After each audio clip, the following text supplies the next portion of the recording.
Chinese company set to establish Nigeria's first insulin manufacturing facility. Nigeria-Britain collaborates on boosting creative sector.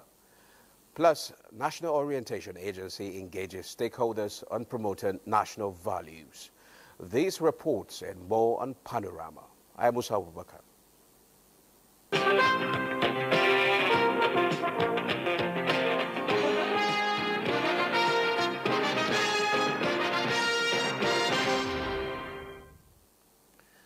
To accelerate Nigeria's industrial growth and position the nation on the path to a $1 trillion economy by 2030, the Presidential Implementation Committee on Technology, in collaboration with the National Agency for Science and Engineering Infrastructure, NASENI, has officially launched the Delta II Second Call for Proposals, unveiled in Abuja. This initiative aims to fund homegrown innovations across critical sectors, fueling development from within. Ekene Ndulue reports. Designed to transform big ideas into impact, the Delta II program is bridging the gap between innovation and execution, connecting Nigerian innovators with the funding and technical support they need to thrive. From smart agricultural technologies to clean energy solutions and locally manufactured industrial products, the initiative aims to reduce the nation's reliance on imports and position Nigerian innovations on the global stage. What NASENI and the PICTT are doing is to move the economy so that the economy becomes innovation and technology driven. The first call for proposals, launched in 2022, successfully funded 25 groundbreaking projects across various sectors of production. Now, with this second call, 20 promising programs will be selected, each aligned with Nigeria's national development priorities. This particular program is between Nigeria and Czech Republic, where you find counterparts in terms of what the kind of technology they work on together. So we find if it's a farm that is working in agriculture in Czech Republic that can partner with an agricultural farm in Nigeria to do a technology transfer and domesticate it, knowing that we have the market. So Nigerians will benefit, and it will all be better for us economically, so that we can stop importing most of the things that we consume here in Nigeria. Interested applicants are encouraged to visit the Delta II portal and complete their registration for a chance to turn their ideas into impact. In Abuja, Ekene Ndulue, NTA News. Concerned stakeholders are pushing for an effective tobacco tax system that will help in reducing affordability and improving public health. Muhammad Rabiu Ali reports that this was during a validation workshop on the tobacco excise tax simulation report for Nigeria that took place in Abuja. Views its tobacco excise tax regime. This simulation report serves as a useful tool to guide policy makers in designing policies that will reduce health risks associated with tobacco usage. Even Naira and Kobo, lost as a result of low tobacco tax rates in the country, present excess profit for multinational corporations. They are not, ingenious, and the revenue forgone for the government. This is not reflective of a country that intends to diversify and increase revenue generation for development. We need to support government to ensure that government achieve its objectives. The way you are leading in terms of economic performance in Africa, top 3 in terms of performance, at some time #1. So you can also be the model that we can look up to when it comes to taxation of tobacco.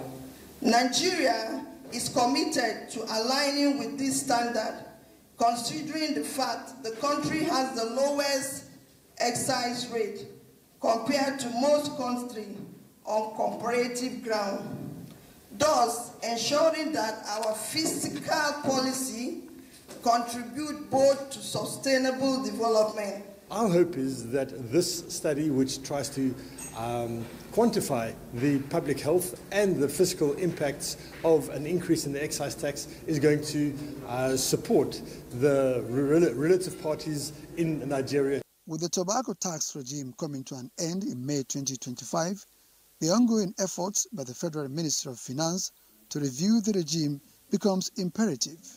The workshop is put together by the Civil Society Legislative Advocacy Center and other partners. In Abuja, Muhammad Rabiu Ali. Now, National Biotechnology Research and Development Agency has signed a memorandum of agreement with Shanghai Haiqi Industrial Company of China to establish Nigeria's first sustainable insulin manufacturing facility. The agreement signed by the Director General of the agency, Professor Abdullahi Mustafa, and the General Manager of Shanghai Haiqi, Bokai Zai, was witnessed by the Minister of Innovation, Science and Technology, Uche Naji. This milestone is expected to reduce the country's dependence on imported insulin, which has long been a burden for millions of Nigerians living with diabetes, and improve access to affordable, high-quality insulin. The Minister, Uche Naji, commended the agency's leadership for driving the initiative, which prioritizes innovation, healthcare security, and economic diversification. Director General of the agency, Professor Abdullahi Mustafa, underscored the agreement as a turning point for the health sector and for biotechnology advancement in Nigeria. General Manager of Shanghai Haiqi Industrial Company China, Bokai Zai, reaffirmed the company's commitment to the project, noting its human and economic impacts. Nigeria and the United Kingdom are strengthening collaboration to explore opportunities in the creative sector. Joshua Jito reports that the two nations have launched a Creative Economy Week to expand access to jobs for sustainable development. A night to interact, dialogue and networking among creative practitioners, policymakers, industry players and investors on how to explore opportunities in the creative sector, thereby inspiring collaboration, strengthening skills that will position Nigeria's global creative potential. Convened by the British Council in partnership with the Federal Ministry of Arts, Culture, Tourism and the Creative Economy, the event reflects the role of the creative economy in shaping inclusive societies, empowering youths, and creating opportunities for sustainable growth. Both nations believe that diverse voices, creative talent, and cultural exchange can drive economic growth. Our mandate is clear: to create an environment where creativity is not just a passion, but a viable and prosperous profession. The creative economy is one of 8 sectors that are prioritised in the agreement between the UK and Nigeria called the Enhanced Trade and Investment Partnership. We believe that the UK and Nigeria, we have a real opportunity for mutual benefit. Creative economy is a gold mine of innovations. Nigeria has a lot to offer to the world. When Nigerians use talent and culture to earn money or to create jobs, that's creative economy at work. With the theme, Building Futures Through Creativity, the Creative Economy Week will showcase innovation, skills and collaboration in 6 cities in Nigeria and London. Joshua Ojito, NTA News. The Ethiopian Airlines branch of National Union of Air Transport Employees has cancelled its planned industrial action following mediation by the federal government. The union has threatened to embark on strike over the refusal of the management of the airline to implement the collective bargaining agreement on the 13th month's salary, the non-promotion of workers, casual contract staffing, and low remuneration.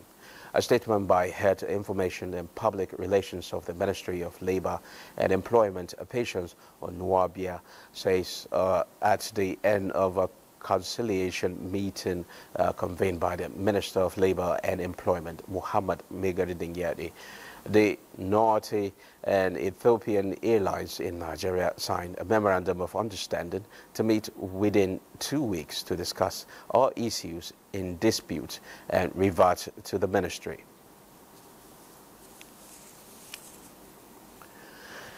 The federal government has reaffirmed its commitment to transparency and accountability in budget implementation, urging Nigerians to take ownership of the budgeting process.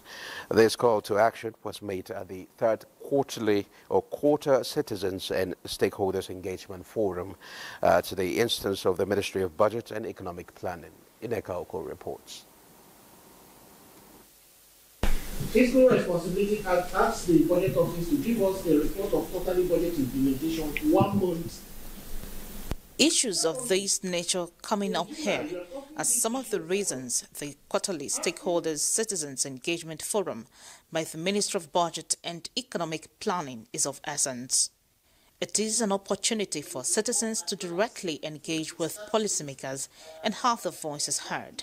The forum urged citizens to embrace their role as co-owners of the nation's fiscal framework.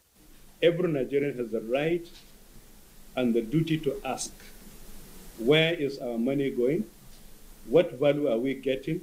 The Statistician General of the Federation outlined the National Bureau of Statistics' ongoing initiatives to deepen citizen engagement, sustained interactions with the media to amplify the dissemination of information, and remodeling of the MBS digital platform to improve user-friendliness. So we encourage National Bureau of Statistics to, as much as possible, engage with citizens, explain methodology, and so that when they release statistics, at least their basis for doing so can be understood. Stakeholders urged the government to sustain the momentum of citizen engagement. In Abuja, Ineka Oko, NTA News. Creating opportunities and breaking boundaries towards digitization and entrepreneurial evolution took center stage in Dutse, Jigawa State, where the National Information Technology Development Agency, NIDDA, engaged ICT stakeholders in a strategic meeting. Mohammed Musa Askira reports that the meeting is forge ahead development through ICT in Jigawa State. The engagement held under the Office of the Director General, Jigawa State Information and Communication Technology and Digital Economy Agency drew participants from across the state in line with Governor Umar Namadi's vision to integrate technology into the development revolution of Jigawa. Represented at the event, Governor Umar Namadi reiterated that his administration is leveraging ICT to drive meaningful progress across sectors of the state. He emphasized that this is why government is pursuing with urgency the attainment of 75% digital literacy coverage by the year 2027. And our focus actually is mainly on how to give digital literacy and capacity building to our society, especially the young people, the women. We've been going through the entire country from one state to the other to see how we can work with them to align their IT policies with the national IT policy to ensure that we can achieve an holistic development of the digital economy in the country. We now brainstorm, come together, share ideas, collaborate, and ensure that we take the digital economy to the grassroots. Get the stakeholders together to sit down and look at the future of ICT and digital economy in the state. The meeting also served to acquaint participants with the importance of ICT in accelerating development, both in Jigawa and across Nigeria. Governor Namadi charged participants to put into practical use the knowledge gained during the session for the overall benefits of the state. Muhammad Musa Askira, NTA News. Thanks for being there. 14 out of the 171 associations seeking to be registered as political parties have been shortlisted, while 157 fail to meet up the criteria. INEC, in a statement by its National Commissioner for Information, Sam Olumekan, says the list of the 14 pre-qualified associations has been published on the Commission's website, and the leaders of the pre-qualified associations have been invited for a briefing on the second stage of the registration process.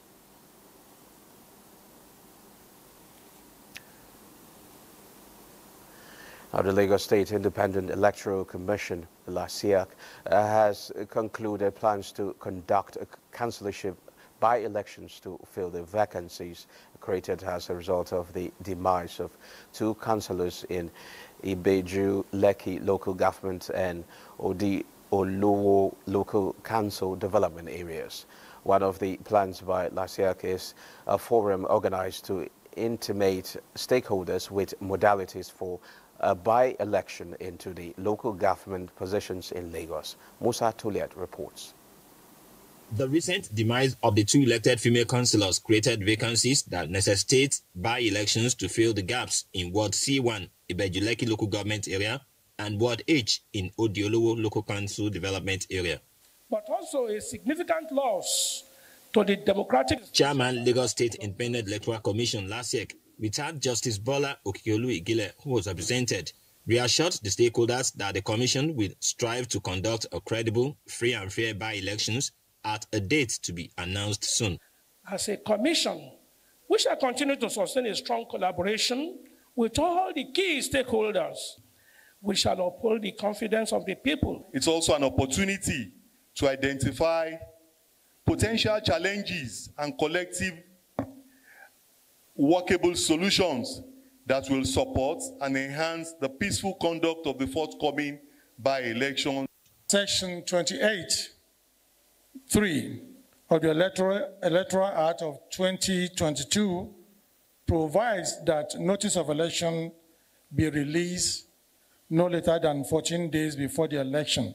Section 13, subsection 4 of the same LASIEC law further provides that the Commission shall appoint a date for holding an election to fill a vacancy in any local government. Question and answer session was also accommodated. There are some litigations ongoing. At the expiration of that, whatever is the outcome or the pronouncement of the tribunal alongside what we have on ground, we'll be able to have a credible date. We are here to tell the political parties and the stakeholders how the by-election will go. LASIEC appeals to the electorate to ensure maximum participation while promising to provide adequate security on the day of the by-elections. In Lagos, Musa Toliad, NTA News.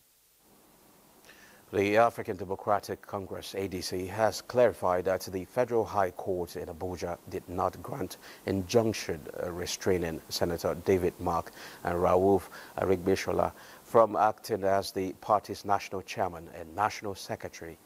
A statement by the National Publicity Secretary of ADC, Bolaji Abdullahi, the party explains that the court refused an ex parte application and instead ordered the defendants to be put on notice.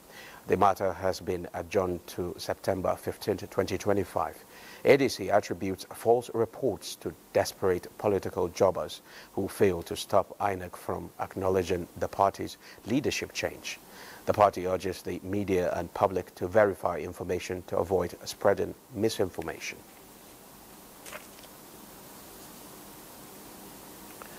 President Bola Ahmed Tinubu congratulates the Etsu Nupe and chairman of Niger State Council of Traditional Rulers, Alhaji Yahaya Abubakar, on his 73rd birthday on September 12, 2025, and 22nd year on the throne. President Tinubu commends the first-class traditional ruler for his patriotic service to the country and leadership within the country's traditional institutions. Alhaji Abubakar served in the military, holding important operational positions before retiring as Brigadier General and ascended to the throne as the 13th Etsu Nupe in 2003. He believes that Etsu Nupe's humility, courage, and leadership experience have been brought to bear on his responsibilities as Chairman, Abuja Mosque, and Chairman, Coordinating Committee of the National Council of Traditional Rulers of Nigeria. President Tinubu praised for more years for Etsu Nupe and greater wisdom, beseeching Almighty Allah to keep his reign over the Nupe kingdom peaceful and prosperous.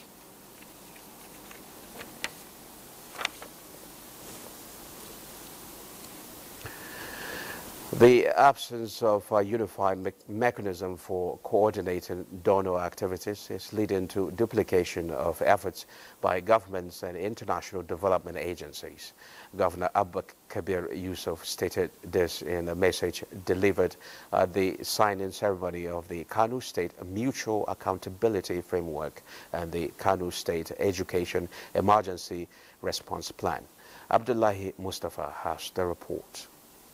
This is a reaffirmation of the joint commitment and continued cooperation between the government of Kano State and the United Kingdom's Foreign Commonwealth and Development Office, FCDO.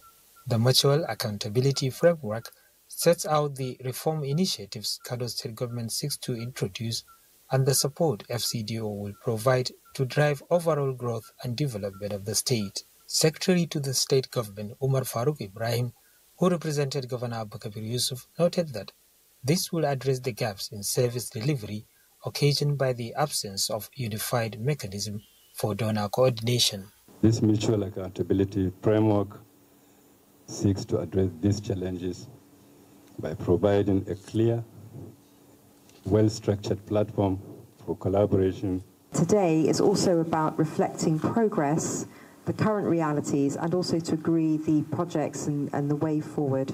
They also hope that the Mutual Accountability Framework will help in reducing poverty through human capital development, particularly health, education, and social protection. In Kano, Abdullahi Mustafa, NTA News. Now, the federal government of Nigeria expresses deep concern over Israel's September 9th airstrike in Doha, Qatar, which raises questions about regional stability and Qatar's role as a key mediator in the Israel-Palestinian conflict. In a statement, the Ministry of Foreign Affairs points out the importance of respecting national sovereignty and adhering to international law, particularly involving the use of force across borders. Nigeria, therefore, joins the international community, urging all parties to exercise restraint, avoid escalation, and recommit to peaceful dialogue. The government also sympathizes with those affected by the incident and reiterates Nigeria's support for initiatives in promoting de-escalation and lasting peace. Nigeria remains committed to working with the international community through the United Nations and other multilateral forums to advance peace, security, and the rule of law in the Middle East and beyond. Let's now join Olumide Eguntola for stories trending in the sporting world. Amidst the debate among football analysts on Super Eagles World Cup qualification status, the General Secretary of the Nigerian Football Federation, Mohammed Sanusi, says FIFA is yet to rule on the ineligibility of Teboho Mokina, who was fielded by South Africa against Lesotho in one of the qualifying matches. I am sad that Nigeria will not be at the World Cup because, like the table is right now, we are third on the table, and FIFA is not deducting any 3 points. They can't even be bothered even if FIFA deducts these points from them, except for maybe the likes of Rwanda and Benin Republic, who are chasing, them very closely. In age grade competition, preparations are in top gear for Nigeria's under-20 team, the Flying Eagles, to jet out of the country this weekend. Led by coach Aliyu Subairu, the team is expected to camp for 2 weeks in South America before their opening game against Norway. In the Nigerian Premier Football League, Match Day 4 actions continue in different stadia across the country. This weekend, Kun Kalifat will be at home to entertain El Kanemi Warriors of Maiduguri. Experience will come to play as Kano Pillars host Enugu Rangers, while Bayelsa United will entertain Eyimba of Aba, among other matches. In the English Premier League, it will be Super Sunday with another Manchester derby as City host United, while Liverpool will attempt to consolidate our first position on the table with an away date to Burnley. In tennis, Stefanos Tsitsipas confirms his back has been causing him problems for the past few months, alongside off-the-court issues. The tennis star experienced a second-round exit from French Open and unpalatable results during the North America Hardcourt Swing and the US Open Tennis Championship. With sports update, Olumide Eguntola, NTA News. Well, that concludes Panorama. Thanks for watching.